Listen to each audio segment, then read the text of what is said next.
We're here in the SMB team offices, the corporate headquarters today.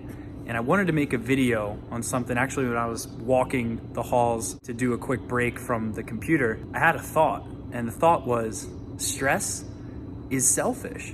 And the reason that I can say this is because I was, medically diagnosed with anxiety.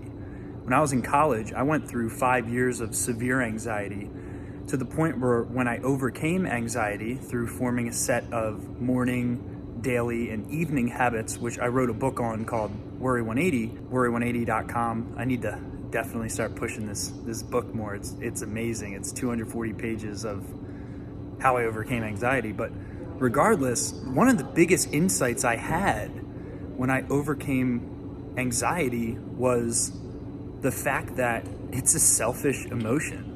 Right? Like, who am I helping other than myself, my own need to feel validated for my emotions? I'm not helping anyone else. Whenever someone complains or, says they're stressed and uses that word as a cop-out, you're pretty much just looking for a permission slip to complain. And it's not benefiting anyone around you. So the solve for this selfish state of I'm stressed all the time is to realize that the best way to overcome stress is the opposite of being selfish. The number one way to overcome stress is to give. It's to get outside of yourself. It's to give something to someone else who is in need. Whether that's someone on your team, whether that's someone who's never paid you before if you're a business owner, as a client. You have to get out of your own selfish need for sympathy, for feeling bad, and you have to give something of value. When my family broke apart, when we went bankrupt, when everything got taken from us in a matter of a couple of months, I broke my back. I was a millimeter away from being paralyzed. I had no idea what I was going to do with my life. The number one thing that helped me, I'll never forget this. I got a sales job at YP where I worked before, and holy crap. I remember I was in such a low state when I joined that company because I didn't know if it was right for me. I didn't know how I was going to succeed.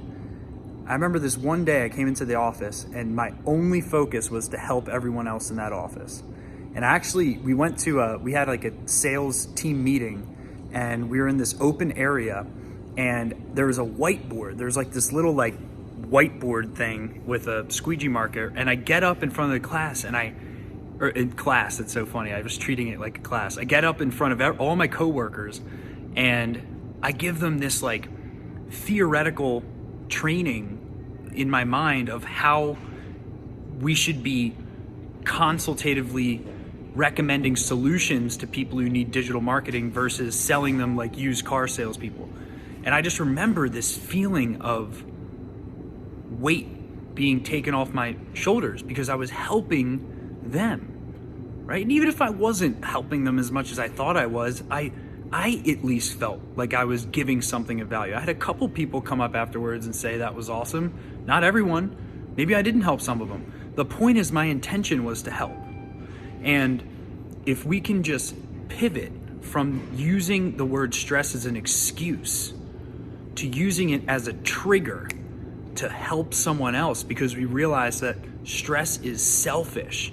It's when we express stress through outward bodily signals or through just actually saying the word stressed, I'm anxious all the time, we're doing nothing but making things worse for the people around us. Nobody wants to hear that. So it doesn't benefit you. So the solution is whenever the word stress appears, very simple, use that as a trigger to help someone else, to get out of your own world, your own head, because stress is selfish. I hope you guys like this video. Please subscribe to the SMB Team YouTube channel for more content like this. Our goal here is to serve every subscriber on our YouTube channel to the best of our ability. And when you subscribe, it really helps us because it lets us know that we're doing the right thing. You like the content, along with you liking the video and commenting below so that we know what videos to make more of or less of. So thank you so much for your time, energy, and attention. Stay great.